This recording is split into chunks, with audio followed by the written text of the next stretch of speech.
Je connais mes droits. Je connais mes devoirs. À ma qualité de locataire, j'ai le droit de faire ci. Non, vous n'avez pas le droit. Je suis le propriétaire de cette maison. C'est moi qui ai plutôt des droits. Avez-vous le droit vraiment de...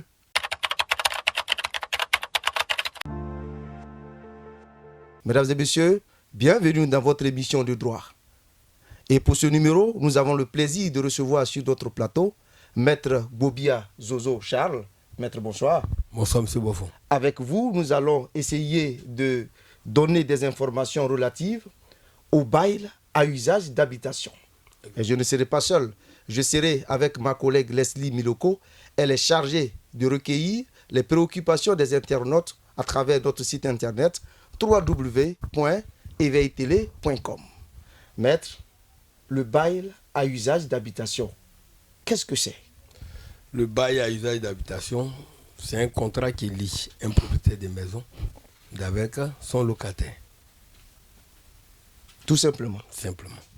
Alors, que dit la loi avant la location d'un bien immeuble? La loi 2018-575 du 13 6e mois 2018 dispose qu'un locataire, avant d'entrer dans une maison, doit payer 2 mois d'avance de loyer et 2 mois de garantie, ce que vous appelez généralement caution.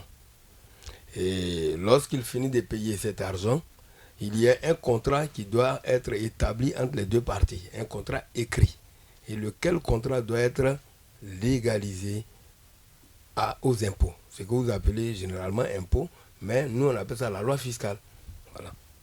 Un simple accord verbal a-t-il valeur de droit?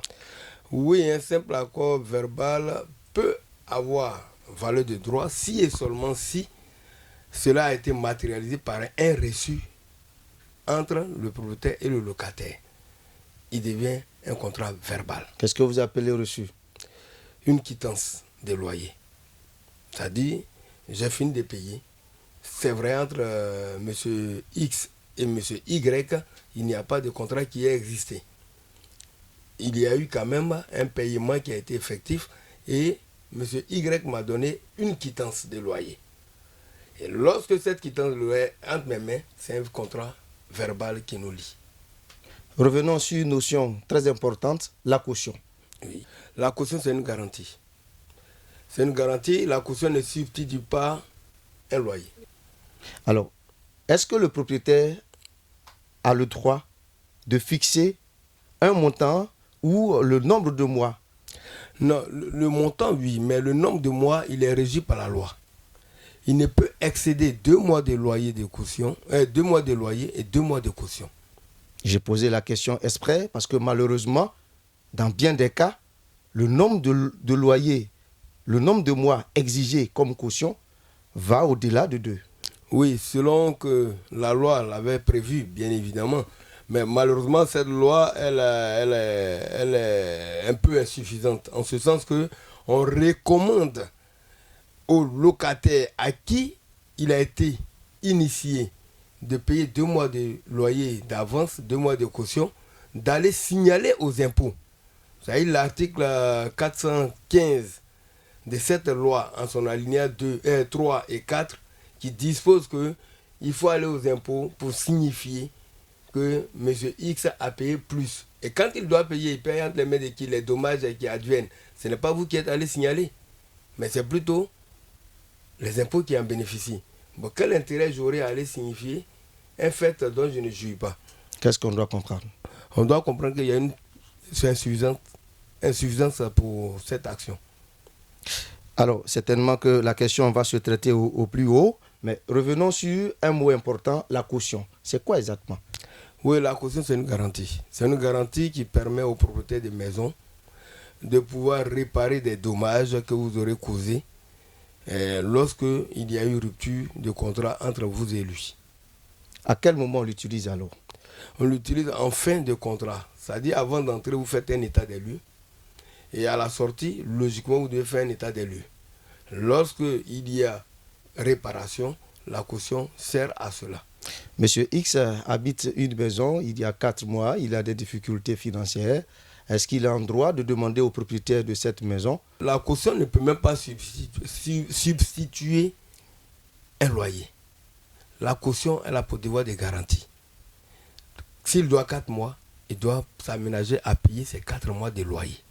La caution ne se touche pas, même d'un seul franc. Très bien. Nous allons recevoir Leslie Miloko, chargé de recueillir les préoccupations des internautes à travers notre site internet www.eveilletele.com. Leslie, bonsoir. Bonsoir Francis Boifo, bonsoir maître. Bonsoir, monsieur. Vous avez des préoccupations, j'imagine? Effectivement, nous avons recueilli des préoccupations de nos internautes. Voilà. Maître Bobia, la première question qui nous est parvenue est d'un locataire qui aimerait savoir est-ce qu'un locataire doit exiger un contrat de bail à son futur bailleur? Oui, pour son intérêt. Lui-même, le locataire, c'est pour son intérêt. Puisque cette loi que je venais de citer tantôt avec M. Boifo, qui dispose que, véritablement, pour respecter ce que la loi a dit, de payer 2 mois de caution, 2 mois d'avance, il n'y a que les impôts seuls qui peuvent vous situer si le propriétaire a respecté ou pas. Donc c'est pour son intérêt d'exiger le contrat de bail. D'accord. Ensuite, la deuxième préoccupation est de savoir, un locataire a-t-il le droit de refuser de payer le loyer si le bailleur refuse de réaliser des travaux de plomberie dans la maison? D'abord, je vous donne une information. Avant d'intégrer une maison, vous faites un état des lieux contradictoire. Ce qui veut dire quoi? Entre vous, locataire, et le propriétaire, vous faites un état des lieux. Cette plomberie, cette douche, cet interrupteur, cette douille, tout marche. Le propriétaire vous donne sa maison en bon état. Et vous avez l'obligation de jouir de cette maison en bon père de famille. Donc si 2, 3, 4 jours après, il y a un inconvénient qui advienne, c'est vous qui le mettez en état. Et les problèmes d'étanchéité et les grosses œuvres? Oui. Les problèmes d'étanchéité surtout, qui règle ça? C'est le propriétaire, parce que c'est les grosses œuvres. Le propriétaire s'occupe de tout ce qui est grosses œuvres. Voilà. Ce que j'appelle grosses œuvres, c'est des œuvres qui sont effectives à la construction. Les fosses septiques, par exemple? Voilà, exactement. D'accord. Leslie? Alors, notre troisième internaute qui aimerait savoir, est-ce que le bailleur a-t-il le droit d'augmenter le loyer tous les ans? Ah, maître, Oui. est-ce qu'on peut augmenter les loyers tous les ans? Non. La même loi que j'ai citée tantôt, 2018 575 du 6e mois 2018, dispose que vous avez 3 ans avant d'effectuer une augmentation. C'est-à-dire les augmentations se font chaque 3 années. Et elles ne doivent pas se faire de manière inappropriée. Vous devez payer le 1/5, augmenter plutôt le 1/5 du loyer, pas plus. Maître, ça c'est ce que dit la loi. Oui. Mais malheureusement, il y a dans bien des cas, on peut parler d'augmentation abusive dans plusieurs foyers. Qu'est-ce qu'on doit faire? Quand vous n'êtes pas d'accord, vous vous adressez au tribunal. Le tribunal va statuer le coût qui doit être imputé à vous, locataire. Et lorsque les 3 ans ne sont pas arrivés, qu'il augmente, le tribunal, vous refusez. Et quand vous refusez, vous faites constater cela.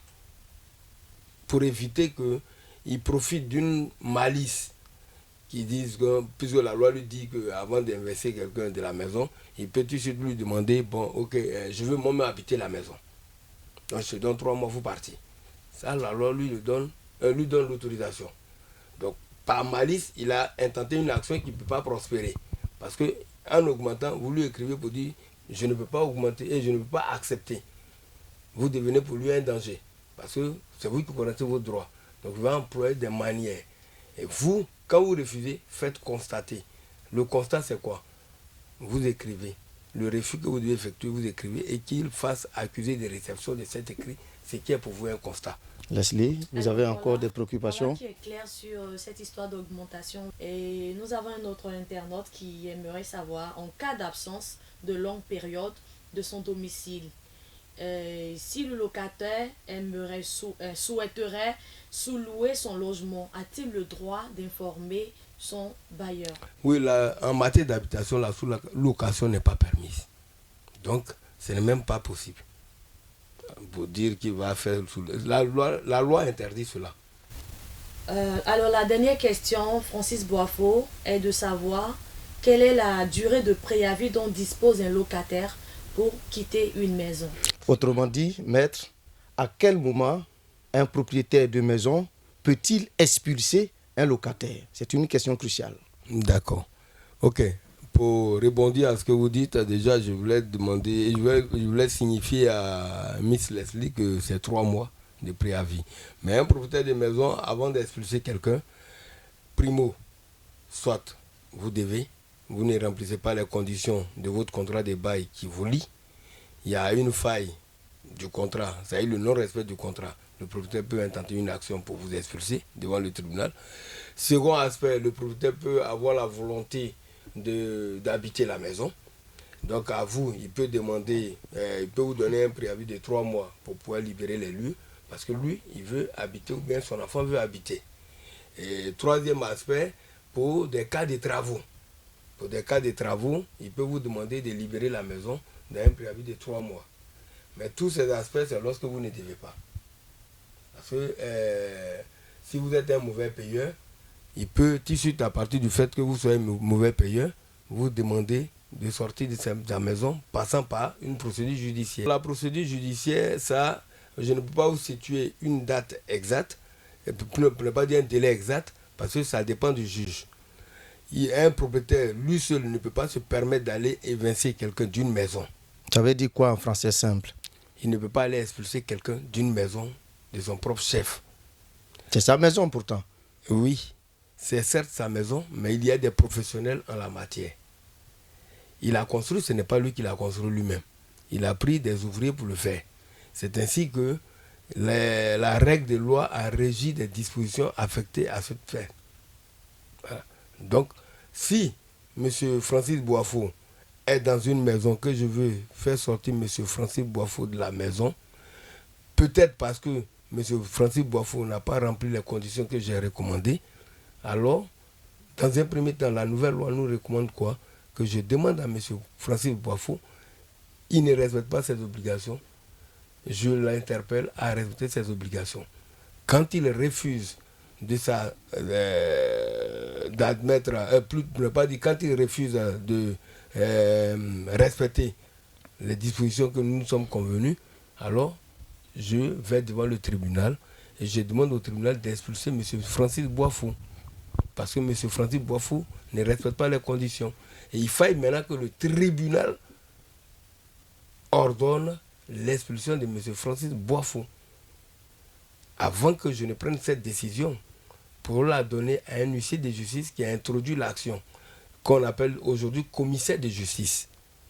Et quand il a la décision, il vient signifier à M. Francis Boifo que dès réception de cette décision, vous avez certainement 24 heures ou 48 heures pour quitter les lieux. Si M. Francis Boifo ne sort pas, alors en ce moment, l'huissier ou le commissaire de justice vient demander à M. Boifo de sortir. S'il ne le veut pas, c'est des forces qui le font sortir avec l'assistance de la force publique. Moi, je suis très respectueux des principes juridiques. C'est un exemple que vous avez pris.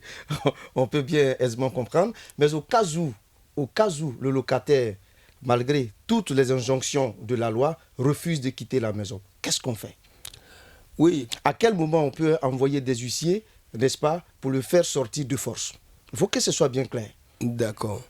Selon mon exposé, lorsqu'il y a une décision de justice, l'huissier de justice, je dirais pas l'huissier de justice, le commissaire de justice, parce que c'est l'ancienne appellation qui était huissier de justice, qui est aujourd'hui commissaire de justice parce qu'il y a 2 corporations qui sont accommodées. Ça, c'est pour ne pas digresser, c'est pour digresser légèrement. Et le commissaire priseur, l'huissier de justice, c'est la jonction des deux qui a donné commissaire de justice. Le commissaire de justice, à son niveau, vient, il vous signifie l'exploit. C'est-à-dire, il vous dit que voilà une décision qui a été rendue contre vous, qui vous demande de libérer la maison. Lorsque vous réceptionnez la décision, il peut vous donner un délai de 24 heures comme un délai de 48 heures, selon sa convenance. Lorsque vous recevez que vous ne sortez pas, le commissaire de justice vient vous faire sortir des forces. Voilà, ça, ce n'est plus votre volonté. Mais je note tout de même, maître, que la procédure est très longue. Oui, elle est longue pour éviter que des personnes soient expulsées de manière abusive. Parce que plusieurs fois, cela en a eu lieu en son temps. Et vous savez que la loi, c'est des choses à venir. Et c'est selon certaines expériences que cette loi s'établit. Et hier, avant que cette loi ne soit, des gens se sont levés. Bon, je suis huissier. Puisque dans la psychose de tout le monde, on sait que l'huissier de justice fait sortir des gens de la maison. Alors des prétendus huissiers, ou bien des huissiers même titulaires, peuvent venir et évincer des gens de la maison sans droit. Les propriétaires de maisons se plaignent cependant de ce que la loi protège, sinon j'allais dire, elle protège trop les locataires. Oui, effectivement, ce n'est pas faux. Malheureusement, il faut dire que la nouvelle loi, comme l'ancienne loi, a lésé les propriétaires. Mais quitte à eux de s'organiser. Vous savez que l'union fait la force. S'ils s'organisent et qu'ils s'accommodent, cela peut marcher. Mais mieux, avant de le faire, le plus intéressant, c'est de confier leur maison à des spécialistes en la matière. Vous voulez parler de qui? Je veux parler de tous ceux qui sont juristes, tels que l'huissier de justice, l'agent d'affaires judiciaires, le conseiller juridique. Il y a même des professionnels en agence immobilière. Je ne parle pas de ceux que vous voyez un peu de partout qu'on appelle agents immobiliers. Il y a des agences immobilières qui sont agréées. Voilà. À ces personnes-là, quand vous leur confiez la gestion de votre maison... Il semble que vous coûtez très cher. Bon, je crois que ça c'est certainement un abus, mais sinon, ce n'est que 10% du loyer. Si la maison était à 100 000, il ne reçoit que 10 000 francs. Vous avez 90 000 francs. Ça vous évite d'aller devant les tribunaux. Ça vous évite de payer des sommes très faramineuses. Parce que quand vous venez me voir dans mon cabinet pour que j'intente une action, vous pouvez payer pas moins de 500 000 francs pour faire sortir quelqu'un d'une maison. Or, si c'est moi qui gère, je sais les rouillages, je sais le mécanisme pour pouvoir me faire payer. Une question qui va vous faire sourire. Certains propriétaires de maisons disent que les huissiers de justice, en tout cas les hommes de droit, sont heureux quand souvent il y a des conflits entre les locataires et les propriétaires. Oui, monsieur Boifo, vous savez, le vendeur de vous cercueils... cherchez la faille pour vous enrichir. On ne cherche pas la faille. La faille se présente. Un vendeur de cercueil, il a quelle prière? Que ce cercueil marche. Donc les gens meurent. Bien évidemment, ce n'est pas lui qui les tue, mais il est là, c'est le métier qu'il a appris. Donc, c'est pas que forcément... mais tiens, je vais vous dire une chose. En fait, c'est aussi là le hic. Les gens attendent forcément qu'il y ait problème avant d'aller vers les juristes. Vous pouvez prévenir la chose. Quand en amont, vous avez un juriste pour vous conduire, vous payez moins. C'est comme quelqu'un qui a son médecin. Il suit les conseils de son médecin, les mots sont moindres. Moi, je conseille M. Boifo, je donnerai les conseils qu'il faut à M. Boifo. Il paierait même d'ailleurs moins que quand il y a un incident. Vous conseillez l'anticipation. C'est clair. Mais malheureusement, en Afrique, on n'a pas cette manie. On attend qu'il y ait le problème. Mais quand il y a le problème, on va avec le problème. Leslie Miloko, encore des préoccupations? Non, c'est tout pour aujourd'hui et on se dit à la semaine prochaine pour d'autres questions. Maître, merci d'avoir répondu à notre invitation. Okay. Nous recevions Maître Bobia, je prononce bien, exactement. Zozo Charles, oui. Il est juriste, et avec lui, nous avons essayé de vous donner quelques informations, je dis bien quelques informations relatives au bail à usage d'habitation. Avez-vous le droit de? C'est terminé. À la semaine prochaine.